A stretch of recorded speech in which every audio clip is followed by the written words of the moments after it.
So let's go to chapter number 4। आइए chapter number 4 में बात करते हैं। Chapter number 4 is one of the high weightage का चैप्टर, जो कि प्रैक्टिकली बहुत ज्यादा रिलेवेंट है और थ्योरेटिकली भी रिलेवेंट है। लगभग 20 मार्क के आसपास इस चैप्टर में से चीजें पूछी जा सकती है इजीली। अच्छा, चैप्टर के अंदर में क्या क्या है? चैप्टर को 3 हिस्सों में बांटा गया है, राइट। पहला हिस्सा क्या है? कंट्रोल का। अगर आप देख सकते हो कंट्रोल, जहां पे हम चेक पॉइंट इंस्टॉल करेंगे, रेड फ्लैग्स लगाएंगे अगर कोई दिक्कत आती है, सो दैट हमारा हम इंश्योर करें कि हमारा टारगेट अचीव हो रहा है, हमारा अचीवमेंट जो है ये अकम्प्लिश हो रहा है।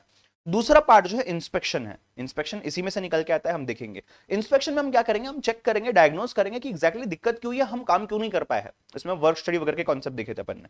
तीसरा जो है करेक्शन, जहां पे हम मॉडिफाई करेंगे मेथड्स को टू अचीव द टारगेट। और करेक्शन के अंदर में बहुत सारे टेक्निक्स हमने देखे थे, राइट। अच्छा, करेक्शन करने की नौबत ही ना आ पड़े, इसलिए भी हम इन टेक्निक्स को यूज करते हैं अलग अलग तरीके से। आइए लेट्स गो। सो नाउ पहला पॉइंट आते हैं, फर्स्ट पॉइंट पे। देखिए, एक पेज 20 मार्क खत्म। कितना? एक पेज, इतना पेज 20 मार्क खत्म। आइए, सो पहला प्रोडक्शन कंट्रोल के कुछ टाइप्स थे, जैसे कि ब्लॉक कंट्रोल था, फ्लो कंट्रोल था, लोड कंट्रोल था, ऑर्डर कंट्रोल था, स्पेशल प्रोजेक्ट कंट्रोल था और बैच कंट्रोल था। ठीक है, अलग अलग इंडस्ट्रीज में ये कंट्रोल्स को यूज किए जाते हैं, हमने वो इंडस्ट्री के नाम भी देखे हुए थे। ठीक है, फंक्शंस क्या है प्रोडक्शन कंट्रोल के? 6 फंक्शंस है। प्लान करना, रूट करना, शेड्यूल करना, डिस्पैच करना, फॉलो अप करना जो मैनुअल एक्टिविटी हो सकती है, और इंस्पेक्ट करना। और यही इंस्पेक्शन से यहां की ये चीजें आ जाती है। आइए पहले इंस्पेक्शन को समझते हैं। इंस्पेक्शन के अंदर में हमें यह समझना है कि क्यों दिक्कत हो रही है, क्या दिक्कत हो रही है। तो हमने वर्क का स्टडी करना पड़ेगा। जब तक हम स्टडी नहीं करेंगे, हम इंस्पेक्ट नहीं कर पाएंगे, हम डायग्नोज नहीं कर पाएंगे। ठीक है, सो वर्क स्टडी के अंदर में 4 स्टडीज आती है। पहला जो आता है यह है मेथड स्टडी। मेथड स्टडी के साथ साथ आप वर्क मेजरमेंट को समझ सकते हैं। और मेथड स्टडी के अंदर आता है मोशन स्टडी, और वर्क मैनेजमेंट के अंदर आता है time study. Basically this is relating to time, this is relating to the method that you are doing. मतलब मूवमेंट कैसे होता है मटेरियल का, मशीन्स का, यहां है। टाइम कितना लगता है, कितना लगना चाहिए, वो यहां है। ठीक है, सो वर्क स्टडी के अंदर में method study, work measurement. Method study के अंदर में मोशन, और वर्क मेजरमेंट के अंदर में टाइम स्टडी। मेथड स्टडी जो है ये एग्जामाइन करता है facts and developed most practical and economical and effective methods. और मोशन स्टडी बोलता है हम ऑब्जर्व करेंगे और मिनिमाइज करेंगे जो भी मूवमेंट्स है उसको, जो अननेसेसरी मूवमेंट हो रही है उनको एलिमिनेट कर दो, reduce the waste and find the best job find the best method of doing a particular job.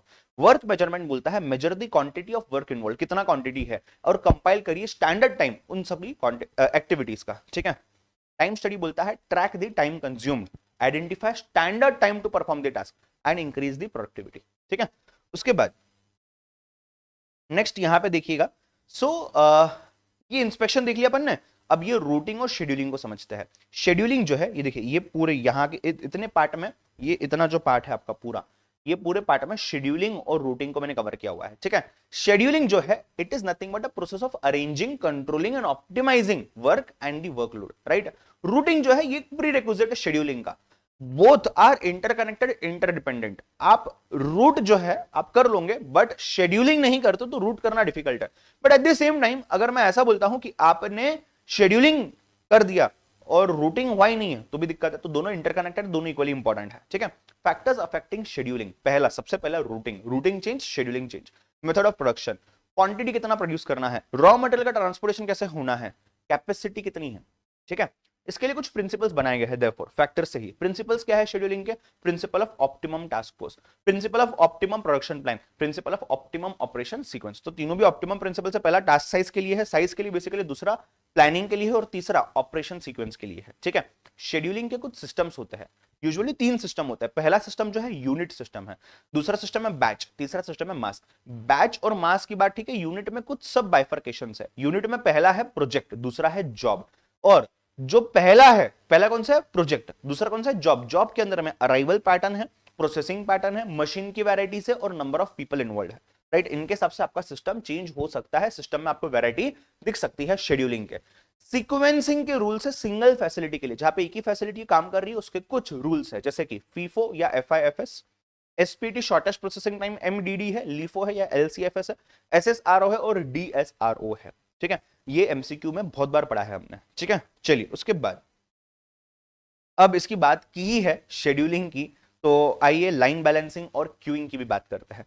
ये इतने में मैंने सिर्फ लाइन बैलेंसिंग समझा हुआ, इसका प्रैक्टिकल फॉर्मूला नहीं था, दिमाग से हमने सॉल्व किया हुआ था। तो लाइन बैलेंसिंग क्या है? अरेंजिंग अब प्रोडक्शन लाइन, एक पूरी लाइन बनाइए, लाइन को बैलेंस इस तरीके से करिए सो दैट पूरा फ्लो आपका मैनेज हो रहा है और कोई भी एक स्टेशन पे ज्यादा लोड नहीं आ रहा है, कोई भी दूसरे स्टेशन पे आइडल भी नहीं है।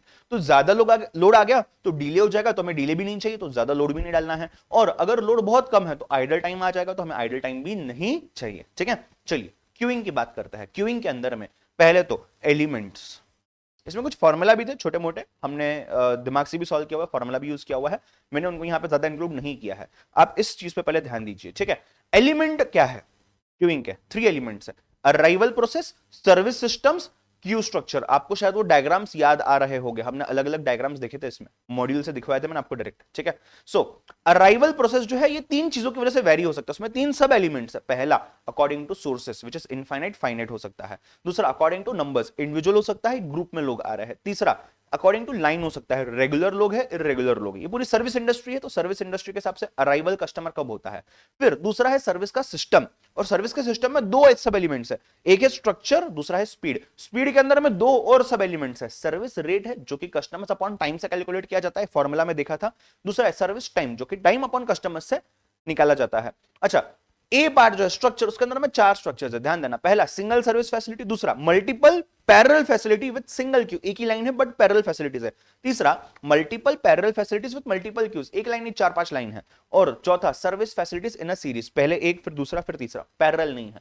और क्यू का स्ट्रक्चर जो है इसमें 4 चीजें थी, 4 चीजें। पहला क्या, FIFS फीफो, फिर LCFS लीफो, SIRO यानी कि ये रैंडमली जनरेट किया जाएगा, तो नसीब लिखा था अपन ने, और प्रायोरिटी के बेसिस पे यानी कि हमने पैसा देखा था यहाँ पे। ठीक है, चलिए उसके बाद वेटिंग लाइन जो लगती है, ये जो क्यू की बात हुई ना, तो वेटिंग लाइन जो लगती है इसका कैरेक्टरिस्टिक्स क्या है, और ये जो क्यू का सिस्टम है पूरा उसके कैरेक्टरिस्टिक्स क्या है, ये क्यों बनता है। तो वेटिंग लाइन जो है उसमें पॉपुलेशन सोर्स इंपॉर्टेंट है, नंबर ऑफ सर्वर्स या मशीन्स या वर्क स्टेशंस आ जाता है, अराइवल्स है, सर्विस पैटर्न क्या है, क्यू का डिसिप्लिन क्या, हम एडमिनिस्टर कैसे कर रहे हैं चीजों को।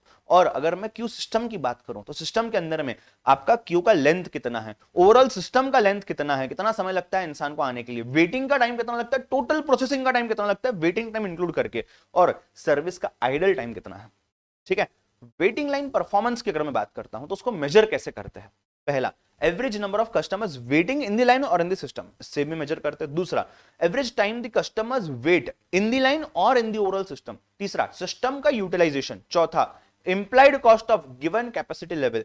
पांचवा probability of arrival that will the customer have to wait over there. ठीक है, ये सभी चीजें। आइए आगे, अब यहां पे हमने इंस्पेक्शन जो पढ़ा था ना, उसमें कुछ जॉब इवैल्यूएशन के मेथड्स थे जिससे हम असाइनमेंट पे भी गए थे, मैंने उसको यहां कवर किया हुआ है। तो जॉब इवैल्यूएशन के अंदर में क्या क्या देखा, there are certain systems, there are basically 3 systems.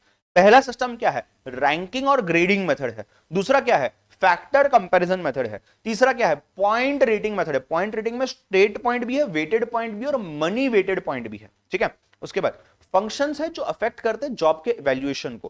पहला जो है क्वालिफिकेशंस रिक्वायर्ड है, जो क्वालिफिकेशंस है उसके हिसाब से उसको क्वालिफिकेशंस को बनाना। जॉब में चैलेंजेस क्या, डिफिकल्टीज क्या है, जॉब की रिस्पॉन्सिबिलिटीज क्या है, एंड लास्टली वर्किंग कंडीशंस क्या है। ठीक है, आइए उसके बाद करेक्शन के अंदर में, अब देखिएगा करेक्शन के अंदर में ना 4 चीजें हैं। एलपीपी है, लीनियर प्रोग्रामिंग प्रॉब्लम्स, असाइनमेंट है, ट्रांसपोर्टेशन और सिमुलेशन है। उसके अलावा 2 कंसेप्ट और बच जाते थे, तो उनको मैंने यहीं पे डाला हुआ है, जैसे कि क्लीन ऑपरेशंस है, चैप्टर 1 में पढ़ के आया है, दूसरा जस्ट इन टाइम भी चैप्टर 1 चैप्टर 2 में पढ़ के आया है, तो उनको भी देखेंगे। ठीक है, एलपीपी में आपको डायरेक्ट क्वेश्चन दिया जा सकता है, टेबल दिया जा सकते हैं, या फिर बोला जा सकता है आप टेबल बनाइए पहले फिर एलपीपी का इक्वेशन बनाइए। एलपीपी कुछ सॉल्व करने में हेल्प नहीं करता, बस प्रॉब्लम को स्टेट करने में हेल्प करता है। तो आपको मैक्सिमाइजेशन करना पड़ेगा किसी चीज का, सो मैक्सिमाइज जेड बन जाता है ऑब्जेक्टिव फंक्शन। दूसरा है सब्जेक्ट टू कॉन्स्टेंट, कॉन्स्टेंट जितने भी हो सकते हैं A B X Y available जो आपको चाहिए अज्यूम कर लीजिए, और उसके साथ साथ नॉन नेगेटिविटी कॉन्स्टेंट भी आता है, X Y A B C D whatever is greater than equal to 0। ठीक है, आइए असाइनमेंट और ट्रांसपोर्टेशन 2 बड़ी चीजों की बात करते हैं। ठीक है, चलिए असाइनमेंट के अंदर में पूरा प्रोसेस शॉर्ट में दिया गया है, समझते हैं। Balance the matrix by introducing dummy row and dummy column if it is not balanced already. If it is balanced already कोई दिक्कत नहीं, go ahead. If it is not balanced तो ये करना है, तो पहली चीज। दूसरी चीज, अगर ये मिनिमाइजेशन है मैक्सिमाइजेशन है चेक करना है, तो मैक्सिमाइजेशन होगा तो नहीं चलेगा, मिनिमाइजेशन होगा तो ठीक है चल जाएगा। हंगेरियन मेथड है ना, राइट, हंगेरियन मेथड याद है ना, राइट। सो मैक्सिमाइजेशन है तो मिनिमाइज में कन्वर्ट करना पड़ेगा, मिनिमाइज तो आगे बढ़ना है। So choose highest element from the matrix and subtract all the elements from that highest element. And form a relative loss matrix. ये रिलेटिव लॉस मैट्रिक्स जो है इसके ऊपर, ये तो मिनिमाइज्ड हो गया, अभी इसके ऊपर आप आगे काम कर सकते हो if the matrix is not already minimised. उसके बाद choose smallest element from each row and subtract it from all the elements of that particular row. So respective row, smallest respective element subtract from all the elements of that respective row. Do this row operations for all the rows and similar column operation for all the columns. पहले row operation करेंगे फिर column operation करेंगे. Select all the zeros that are available. Draw minimum number of lines covering all the zeros. जितना minimum 5 बनाए हैं, 4 में हो सकता है तो 4 बनाइए, 3 में हो सकता है 3 बनाइए, ठीक है। If number of lines are not equal to the order of the matrix, order of matrix मतलब number of rows and columns equal हो सकता है ना, equal ही होने चाहिए rather, right? Then solution is not optimal and make improved matrix. If solution is optimal, go ahead. If it is not optimal, then make improved matrix. कैसे? Uncovered elements जो जिनके ऊपर लाइन ड्रॉ नहीं किया गया उसमें से स्मॉलेस्ट एलिमेंट को चूज करिए और उसको सब्ट्रैक्ट करिए from all the other uncovered elements और उसको ऐड करिए उस एलिमेंट पे जो इंटरसेक्शन ऑफ टू लाइंस पे प्रेजेंट है, ठीक है। फिर उसके बाद रिपीट 5 अबव, मतलब वापस से ऑप्टिमलिटी करिए, ऑप्टिमल आ गया, select zeros in such a way that each row and each column have only one single zero. तो इससे आप स्टार्ट कर सकते हो सिंगल जीरो वाले रो या कॉलम से। फाइनल ऑप्टिमल टेबल बनाइए और ओरिजिनल मैट्रिक्स जो क्वेश्चन में दिया हुआ है उसमें से जाकर के आंसर फाइनल हो जाएगा। इसी के साथ असाइनमेंट होता है खत्म। ट्रांसपोर्टेशन के अंदर में पहले अगेन बैलेंस करेंगे। So balance the question by introducing dummy row or column with the difference of total demand and supply if not balanced already. देखो यहां पे बैलेंस करना मतलब टोटल सप्लाई टोटल डिमांड का डिफरेंस, वहां बैलेंस करना मतलब क्या, number of rows number of columns का डिफरेंस, ठीक है। डमी रो डमी कॉलम का कॉस्ट हमेशा आएगा 0, ड्यूरेशन हमेशा आएगा 0, ठीक है। चलिए उसके बाद number 2, choose highest element from the matrix and subtract it from all the elements. Subtract all the elements from it and form a relative loss matrix if matrix is not already for minimized. अगर maximise के लिए तो करना पड़ेगा। Method select करना है NWCR north west corner rule method, LCM least cost method and VAM Vogel's approximation method. कुछ भी नहीं दिया बाय डिफॉल्ट, VAM का प्रोसेस देखते हैं। NWCR में नॉर्थ वेस्ट से रिप्लेस हो जाएगा वो, LCM में लीस्ट कॉस्ट से रिप्लेस हो जाएगा, अलोकेशन का process remains the same. For VAM find row and column penalties by reducing next smallest cost from the smallest cost. फिर हाईएस्ट पेनल्टी चूज करना है, हाईएस्ट पेनल्टी वाले लो या कॉलम में क्या करना है, लोवेस्ट कॉस्ट चूज करना है और उसमें अलोकेट करना है क्वांटिटी। तो डिमांड या सप्लाई जो भी लेस है उसको अलोकेट करना है, कॉलम या रो को स्ट्राइक ऑफ करते जाना है, जो जीरो होते जा रहा है दूसरा वाला उसको उतने से रिड्यूस कर देना है। If m plus n minus 1 मतलब number of rows number of columns -1 is not equal to number of allocations जो आपने बनाए हैं, देन solution is degenerate, नहीं चलेगा, हमें नॉन डिजेनरेट चाहिए। And then mark the lowest non allocated cell with E, epsilon, not E exactly, epsilon Greek word. Use UV method for all allocated cells. और फॉर्मूला क्या है, Cij is equal to UI plus Vj, right. U row के लिए, V column के लिए, I row का number, V column का नंबर, J कॉलम का नंबर, सॉरी। U1 को 0 ज्यूम करना, चलना है आगे। Calculate opportunity cost for all unallocated sales.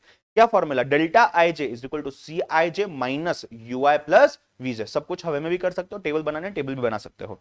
Even if one value in step number 7 is negative, then follow loop method and make the solution optimal. If it is not non-negative, मतलब सभी non-negative है, तो आप optimality को जा सकते हो, allocations into cost multiply करिए, total निकालिए, आंसर आ जाएगा। loop method क्या है, select largest negative cell and consider it as plus x. Draw a loop covering rest of the corners being allocated cells only.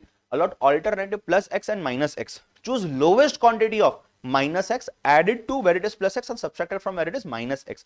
और repeat step number 6 and 7, मतलब वापस से UV method, वापस से delta IJ का method, ठीक है। चलो, तो इसी के साथ ट्रांसपोर्टेशन होता है खत्म। सिमुलेशन के अंदर में हम कौन सा सिमुलेशन यूज करते हैं, मॉन्टे कार्लो सिमुलेशन, ठीक है। मॉन्टी बाबा क्या बोलते हैं, कैलकुलेट प्रोबेबिलिटी, क्यूमुलेटिव प्रोबेबिलिटी, अगर आपको नहीं दिया गया है तो दिया तो बहुत अच्छी बात है। फिर कैलकुलेट रेंज, रेंज जो है उस रेंज को चेक करना है आपके रैंडम नंबर के साथ और आपने एक्चुअल वैल्यू डालना है, नया टेबल बनाना है, दिमाग लगाना थोड़ा सा, कैसा टेबल है, आपने बहुत सारे एग्जांपल्स देखे हुए हैं, ठीक है।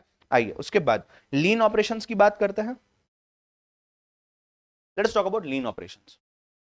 लीन ऑपरेशंस क्या बोलता है, operations are supposed to be lean. What do you mean by lean, cost cut करिए, वेस्टेज रिड्यूस करिए, ऑपरेटिंग एफिशिएंसी बढ़ाइए, ये हमारी टॉप प्रायोरिटी है, राइट। मतलब बेसिकली बहुत कुछ करना है कम चीजों के साथ, मिनिमलिस्टिक अप्रोच, राइट। अवॉइड क्या करना है, avoid wasting time, avoid waste of investment, avoid waste of having idle workers. Elements क्या है, supply chain management, work consciousness, उसके बाद continuous quality improvement, cellular manufacturing, operate in JIT mode, just in time mode, ठीक है। Then cellular manufacturing एक concept है, यहां पे हमने देखा ना सेल्यूलर मैन्युफैक्चरिंग एलिमेंट है इसका, उसके बारे में। सेल्यूलर मैन्युफैक्चरिंग क्या है? Build variety of products with little waste as possible, कम से कम वेस्टेज, मतलब बेसिकली लीन ऑपरेशंस में बात हो रही है वेस्टेज की, वेस्टेज को हमने कम करना, बाकी और कुछ भी नहीं है, ठीक है। So equipments are arranged in a way to support smooth flow of raw material with minimal transport and minimal cost and minimal delay, ठीक है। जीआईटी की बात करो अगर, जस्ट इन टाइम की, जस्ट इन टाइम मैन्युफैक्चरिंग या production, तो manufacture करना है सेल करने के लिए, हमें स्टोर कुछ नहीं करना है हमारे पास, not to produce in advance, not to produce in surplus, दोनों भी चीजें नहीं चलेंगी। इंपॉर्टेंस क्या है जीआईटी का? प्रोवाइड राइट क्वालिटी चीज at right price, produce only what the customer wants, produce only as quickly as customer wants, पहले मत प्रोड्यूस करके रखो एडवांस में, produce in minimum possible lead times, ज्यादा डिफरेंस नहीं होना चाहिए रॉ मटेरियल के इसमें भी और फिनिश गुड्स के इसमें भी।